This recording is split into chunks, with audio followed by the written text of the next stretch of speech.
welcome to Razz Reviews, where I review my favorite movies, TV shows, and anime series and tell you whether or not you should be watching them. Today, I'm going to be reviewing Ghostbusters.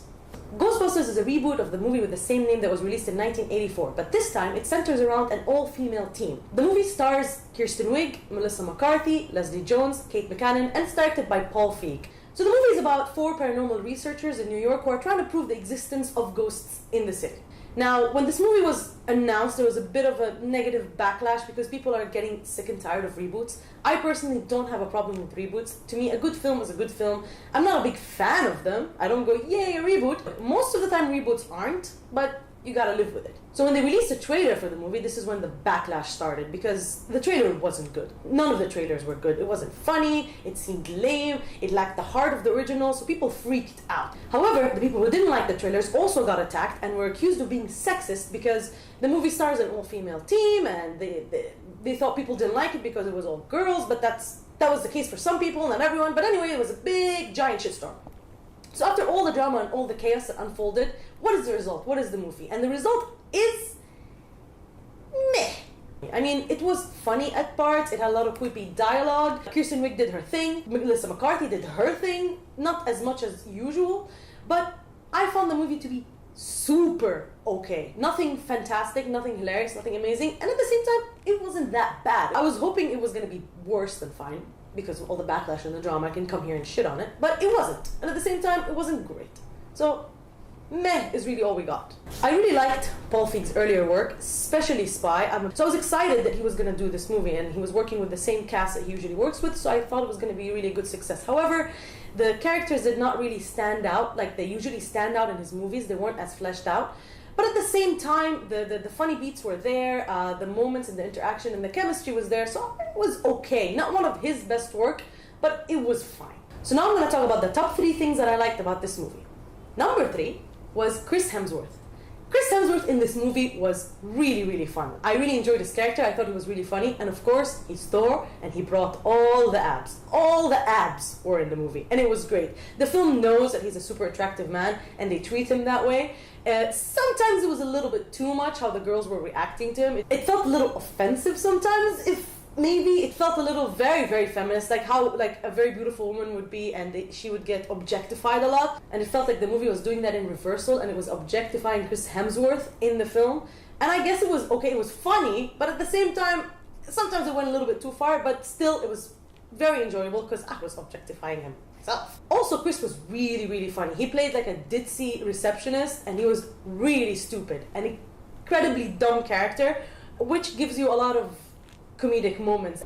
Number 2 was the first act. The first 20 minutes of this movie were really good and very enjoyable. It was very successful at establishing what the story was, what the setting is, and who the people are. We had to be introduced to 4 new characters that we've never met, and we had to kind of understand who they are, what their quirks are, what their personality is like. And the movie did that very well and got you really excited to see where the story is going to go from there. So I really enjoyed it, and it was really funny. And of course, the comedy involved the characters, and it's really what Paul Feig does best. He's really good at having a bunch of female characters usually interact with each other, quippy lines back and forth. I'm sure some of it is improvised, some of it is already written, but it was really, really nice to see that, and it really shined. His style actually shined in the beginning of the movie, so I thought that was great. Once you started going into the Ghostbusters stuff, it was a little further away from what you usually get from Paul Feig, so that's why I really enjoyed the beginning of this movie.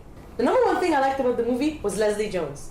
Leslie Jones was a standout for me, as I said earlier. I thought that her character was really funny, really down to earth, and very relatable. The other girls kind of sometimes felt like caricatures, not real people, but she felt like a real person going through this. And because she's the only one who doesn't have a scientific background, it meant that she was our eyes. She was getting introduced to everything with us. So that made her a very relatable character, and I really enjoyed watching her go through the movie. In the trailers, she sometimes seemed like she's a little bit too shouty and too loud.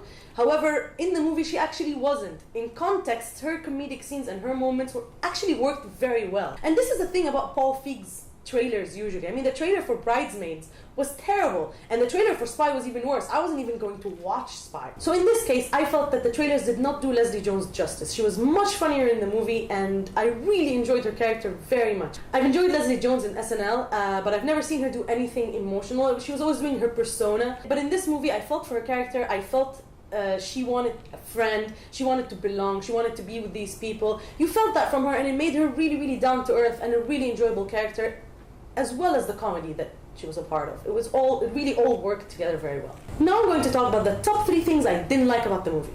Number 3, the fleshing out of the characters. The characters were funny, and they were established in a way where you understood who they are and what their quirks were, what kind of character archetype, if you may. But we didn't really get enough backstory and enough information about each individual character for you to really relate and connect to the characters as much as you should have. The only person we really got a backstory on was Kristen Wiig's character. Her backstory was interesting, and it made her more human, but at the same time, it wasn't enough. The movie's not supposed to just star her. It's about the 4 members working together, having the chemistry, kind of like they did in the original film. Now, the time code in the film was used on other things that I will talk about later that I think should have been used on this. So I thought that was severely missing, especially from Kate McKinnon's character. Kate McKinnon plays an engineer, and she's really quirky and really strange and really offbeat, and it was really enjoyable to watch. But at some point, when you can't put your finger on why an offbeat or a quirky, crazy character is like that, when you don't know why, you lose touch with them. You feel like they're just a weird character. You don't know why they are the way they are. So I thought like her character could have been even more fleshed out, and I thought that if she probably, for me, would have been the standout of the movie. The number 2 thing I didn't like about the movie was the ending. The ending was a little weird and over the top for me. I'm not going to spoil what it was. I'm just going to say that the movie was going about itself in a certain way. So basically in the movie there isn't as much ghost busting as you think there is. There's really 1 or 2 ghost busting before the big final epic showdown that you see in the trailers. And there's a lot of ghost busting then, and it was fine. But after that battle was finished, and when we were reaching the conclusion, I found it a little strange and kind of over the top. Like they really went far with the supernatural element and the realms and the ghosts, like really big. I know you would want to end on like a big bang, but it felt really out of the movie and out of this world, and it took me aback, and it kind of took me out of the movie. Like, what is happening? What is all this? At some point, I felt like it's something out of a Doctor Who episode. So the movie ended on a whimper. I would have loved it more if it ended on a note of empowering the characters, something about their relationships. I mean, you had that a little bit in the conclusions, but I was hoping that the final climax would have involved that a little bit more, so we can again connect to these people a little bit better. And instead they focused on the flashiness of it, and ooh, they made it so big. Oh, but when you distract me with all this flash and all this madness, I don't have time to root for anybody or to feel for anybody. I'm just experiencing this ride, and that takes away from the actual emotional and human experience of the film, and I thought that could have been handled better. The number 1 thing I didn't like about this movie was the cameos. I understand that the movie is a reboot, and it's based on a pre-established name and franchise, and you want to reference it, you want to show people that, oh, this is Ghostbusters, and this is always an executive decision from the studios.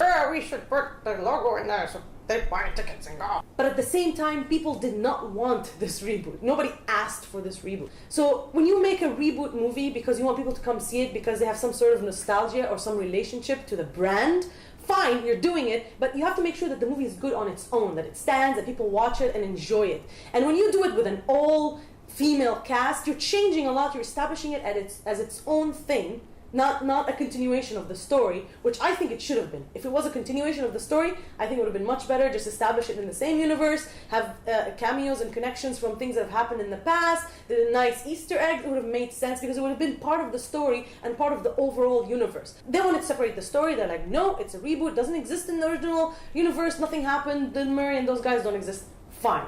If you're doing that, then I shouldn't have to sit through a billion cameos from people that were in the original franchise as random characters that have absolutely no impact on the story of the film or the universe or the characters. This is literally what would happen. You're watching the movie, the story is moving along, things are happening, and then suddenly, stop! Here's a Bill Murray cameo. And now we're in a Bill Murray cameo. You're sitting there and you're watching it and you know, but I put my popcorn down, I'm gonna, it's Bill Murray, he's cameoing, and he's gone. And now we're back in the story. Completely disrupts the flow of the movie. Why not detach yourself completely from the original? Just, you have the logo, you have the name brand recognition, great. Now focus on the movie, make it a good story. They were bad, like they were so cringy and they felt awkward because you felt like, why am I looking at this bellhop having like 20 lines in the scene? Like, why? Who is he? And I know in the back of my head, it's because he's from the original movie. Like, that takes you out. That ruins the experience. Why? Don't do it. Stop.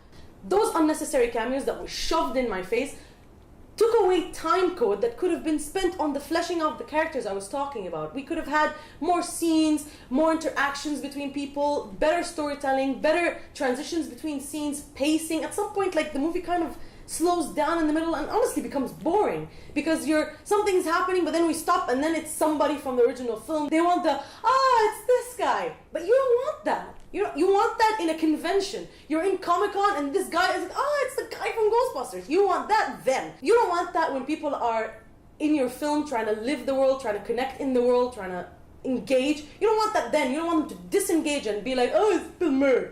Why? Stop it. It's stupid. And it was completely unnecessary and a total cash grab. Like, money. I can literally see the white-haired studio exec. Let's get Bill Murray in there. They recognize Bill Murray.